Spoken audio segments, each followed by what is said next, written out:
I'm a fan of Vincent Vinacava. About a week ago he tweeted, "The internet needs to do its job and hurry up with the malignant Rule 34 fan art already." To which I responded eagerly. I hadn't even watched the film at the time, but I like horror and I like porn and I like mingling the two in disturbing artworks, but am I doing this just because I told Vincent Vinacava I would? In a way. I was trying to be funny when I wrote that comment, but it did inspire me to watch the movie, and having seen it, imagining how fucked up a pin-up of it would be, I simply couldn't resist. Hashtag notice me senpai. I'm not gonna review the film, but I enjoyed it, and I especially enjoyed the villain of it, Gabriel May. I could give you many reasons why. It could be a mild similarity between a certain teenage me walking around in a heavy leather trenchcoat thinking I'm a badass. It could be because I've played around with marginally similar ideas. It could be because he's got aspects of body horror, pseudo-religious symbolism, inhuman agility and movement, supernatural powers and messed up familial psychology, all of which I happen to be a fan of.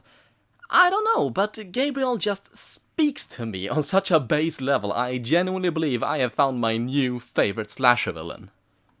Again, this is not a review. This is just me gushing about why and how much I love this guy, but I will be spoiling a lot of Malignant in doing that, so if you're curious about the film and want a completely virgin experience, turn me off now. Otherwise, just let me gush. Holy Christ, I love this guy. I love him so much. He's like a perfect blend of frightening, awesome, creepy, violent, disgusting. Holy crap, is he disgusting and awesome that a slasher villain should be. Did I already say awesome? I don't care. He deserves it twice. He's dressed like a total edgelord, wearing something that looks like what Alucard would don in his angsty teens, but he's badass enough to back it up. He uses a golden knife made from an award in surgery to take out literal scores of people, and he speaks by transmitting his thoughts to nearby radios and phones because he just has the power to do that. Imagine, if you will, you were born in the wrong body. Every day you would look in the mirror, disgusted at the aberration looking back at you, knowing with your whole being that this is not who you are. Now imagine people notice, and the revulsion isn't just in your head. They see you for the monster you are, they restrain you, drug you, tell you they hate you, and then they tell you, it's time to cut out the cancer. Who is Gabriel May? The question isn't of who, but of what. He is an advanced teratoma, a malignant tumor, a parasitic twin, partially absorbed by his sister's body in the womb of their mother, leaving him as a malformed growth partially protruding from his sister's back. A cancer to be cut out. That was his life. His mother gave them away, unable to look at the monster she had bore. The doctors talked about him as a sickness ruining his sister's life. His very own flesh and blood was appalled by him, and soon enough they would act. Well into their childhood, conscious and spiteful against the very world for the suffering he endured, the doctors cut him apart so that his sister could live a normal life. But they couldn't do it entirely, not without damaging his precious sister as well. So they cut off any trace of him from her body, forced what evidence there was of him inside her head, and sealed him away, alive but trapped in a prison he couldn't smell or see or touch. But he was there, at the back of her head, and he could still talk with her. He made her do things. He made her see things. But they made her believe he didn't exist, that he was a figment of her imagination, that he was not real, and soon enough she could no longer hear his voice. For many years he was trapped there, inside of her as she grew up and lived her life, until one day he was set free. What is Gabriel May? He is a psychotic parasitic twin hidden away by plastic surgeons and hypnotists, covered up by the skin on the scalp at the back of the head of Emily May, but he is so much more than that. He is a nigh demonic being whose only goal in life is to cause as much harm and pain as possible. When Emily May's abusive husband smashes her head against a wall, he unintentionally unleashes Gabriel, allowing him control over Emily's body and mind. He's not just a second personality for Emily to contend with, though, no. When I said the doctors put him at the back of Emily's head, I meant they covered his deformed features beneath her skin, and when he awoke, it lets him peer out from the back of her head. This position doesn't stop him as it twists and turns her body, inverting her joints and exerts her muscles into a horrific abomination of inhumanity. His mere presence affects electrical systems all around him and lets him speak through the crackling static and pulsing membranes of radio speakers. He is an inhuman, nigh unstoppable monster, and he is going to get even for all the things that was done to him. And he is the best kind of villain, because you definitely understand where he's coming from, even if you don't empathize with him. Life did him dirty from before he was born. He was stuck to a body that wasn't his own. His mother was so disgusted by him she would rather throw away both her kids just to be rid of him. He was dismembered but left alive by doctors trying to save his sister from his existence so she could live a normal life instead of him. So unconcerned were people with what happened to him, they would rather trap him in a limbo between life and death, so long as they could pretend he did not exist. I definitely understand him being pissed the fuck off at the world and wanting to inflict as much suffering on it as possible, but even then, that didn't really happen in the movie. I mean, he does kill people. Holy crap, does he kill people. Remember Halloween 2 when Michael Myers killed a whole police station off-screen? Gabriel does it on-screen, and it's glorious. It's like a mix between The Exorcist and the church scene from Kingsman, but with a blade instead of a gun. But even so, they would have killed him first. I would argue self-defense here. Although it was a police station, so I don't think self-defense applies here, but still. And earlier he tore apart an entire lockup of women Emily was trapped in with, but said women were trying to make Emily their bitch. Again, I would argue self-defense. And what is his ultimate goal in the film? To kill all of the people who did this to him. Or at least the ones he blames for it. Like I said, he is understandable, but not empathetic. For one, does he go after his rapist father for victimizing his mother and bringing him into the world? No, he goes after his victimized mother. She did abandon him because she thought he was a monster even as a child, and presumably he had no idea who his father was, but he could find all of the doctors and a mother that was claimed to have died in childbirth using, I don't know, mystical slasher powers. I think he could have found his father if he just tried. Also, the only real innocent in all of this is Emily's adoptive sister Sydney, but he still wants to kill her just because Emily thought of her as a sibling.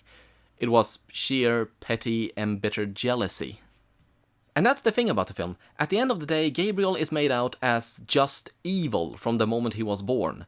The most evil thing we see him do is make his sister almost kill Sydney before she's even born by making Emily hallucinate cutting a cake when she's actually about to cut open her adoptive mother's stomach. That's pretty damn evil, but it's also after almost a decade of being restrained, dosed, and let's not forget, fucking butchered by everyone who was aware of him. His mother called him a monster, his doctors called him a cancer, and he was cut apart and trapped alive but immobile for what would have been the rest of his life if not for figuring out how to control his sister's body. And we're just supposed to accept that this child was definitely evil incarnate and not corrupted by lifelong abuse at a level that is hard to comprehend? According to the film, yes. Gabriel may have one of the most interesting backstories for any slasher villain I know, and it's fun to discuss if he was born that way or made that way, but he is supposed to be just evil, and everything done to him was done in response to him, and Emily is a victim of his existence.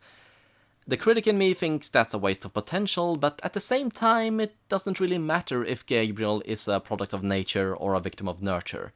What matters is he wants to cause pain and suffering and does it with a huge knife, the grace of an animal and the ferocity of a demon, and it is glorious. This backstory is fascinating, but crosses the line beyond contrived and ridiculous. He's a parasitic twin with psychic powers, killing people with a blade he forged from an award in surgery. He possesses the body of his sister and contorts it into a demonoid puppet with superhuman powers to tear roomfuls of people apart. He absorbs nutrients from unborn babies to sustain himself. He talks through speakers, for Christ's sake! And you know me, I'm a sucker for symbolism and subtext, and oh, is there plenty of it here. For one, Gabriel is not so subtly comparable to the devil. His name is that of an archangel, his family ostracized him the way the devil was cast out of heaven, he was sent to a lightless abyss from which he could only whisper in one's ear, not to mention his superhuman strength and agility, and the way he contorts Emily's body reminds a lot of several possession films I've seen. I think even his weapon is a Christian symbol. I may be wrong, but to me it looked an awful lot like a spear tip, which may allude to the spear of Longinus. I don't know if that's intentional. Longinus stabbed Jesus to end his suffering, which would make sense for an award in surgery where sharp blades end pain. But Gabriel uses it to cause suffering, so it may allude to his corrupt nature, but I may also be overthinking this. A not-so-obvious subtext is that of an abusive relationship, and I'm not talking about Gabriel now, I'm talking about Emily. If you're a victim of abuse, or care about politics, this is probably the most vilifying aspect of Gabriel. The movie begins with Emily already in an abusive relationship with a man who berates her for failing to carry a baby to term, and then bashes her head into a wall. Unsurprisingly, he is the first to die. This doesn't make Gabriel an avenging anti-hero, because he also kills Emily's unborn baby, and is about to trap her in a hell that is eerily familiar to the one he just took her from. For most of the movie, Emily is powerless against Gabriel, and he uses her body for his own purposes, but it extends beyond that. He doesn't just take advantage of Emily without her noticing, he wants to show her what he does. He wants her to be afraid, and he wants her to suffer. He forcefully controls her whole reality, from what she sees to what she hears, and leaves her utterly powerless to stand up against him. The way Gabriel eventually loses is even reminiscent of ending an abusive relationship, but Malignant isn't really a complex movie. It doesn't have the time or forethought to make a salient point. At the very end, when Gabriel is about to kill Sydney, Sydney speaks up and says Gabriel is the reason Emily had so many miscarriages. She says he used their nutrients to make himself stronger, and the rage Emily feels upon hearing this allows her to take back control from Gabriel. In essence, finding the power to stand up against her victimizer let her take back the power he took from her and remove him from her life. I have thoughts about this, but this isn't a review, this is just me gushing about why I love this character.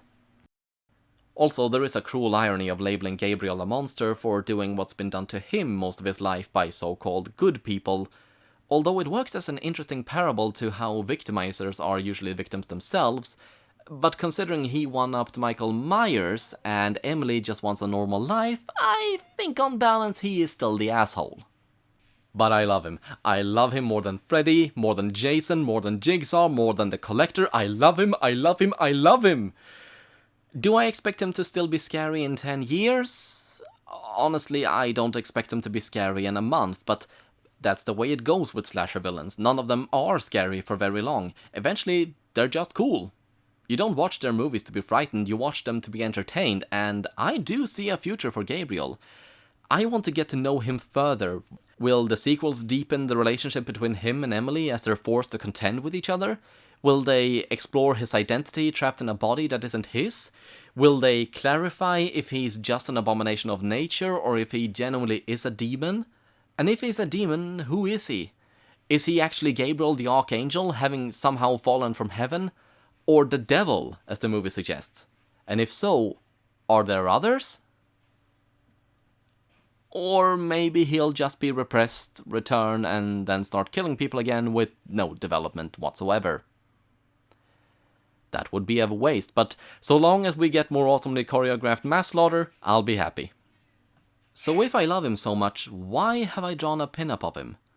Isn't that pretty disrespectful and kind of a disgusting thing to do? I don't think so. Partly because they're both fictional characters, and partly because porn is only as degrading as you make it out to be.